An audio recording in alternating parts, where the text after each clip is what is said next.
Story RH, the podcast that makes a long story short. Welcome to all. History is made of stories.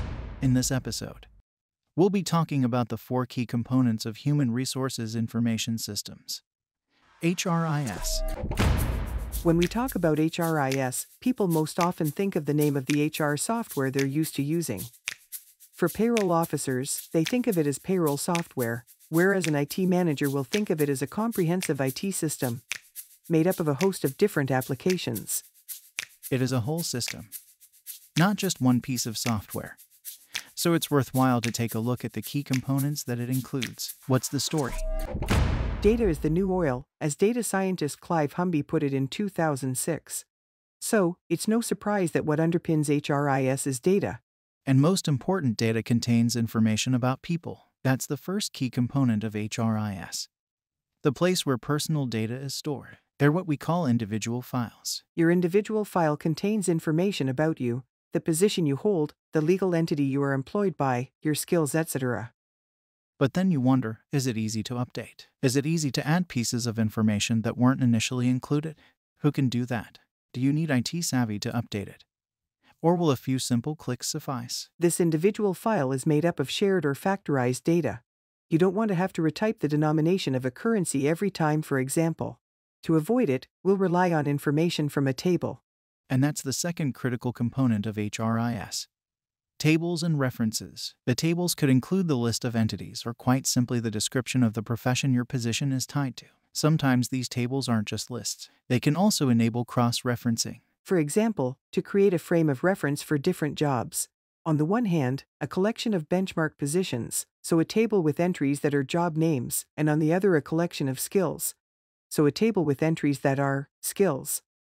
Together, you've got the skills required to perform a benchmark position, in other words a reference, so you've created a frame of reference for different jobs.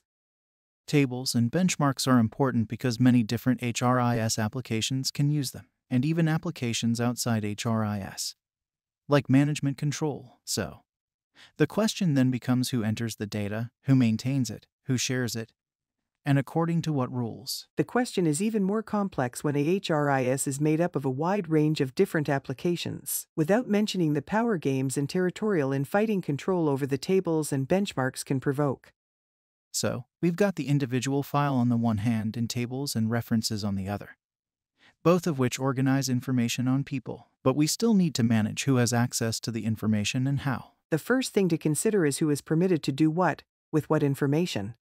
That's the third key component of HRIS, roles and permissions. For example, what is an employee role allowed to modify in each field? Probably not the same things as their manager or the head of human resources. What's more, permissions don't have to be the same for all processes, particularly since there are many different permissions to consider. Read only, edit, archive, delete, etc. And a single person can have more than one role. For example, as HRVP at a company, I have the permissions afforded the HRVP, but also those given to a manager because I have a team, and those of an employee because I am one as well.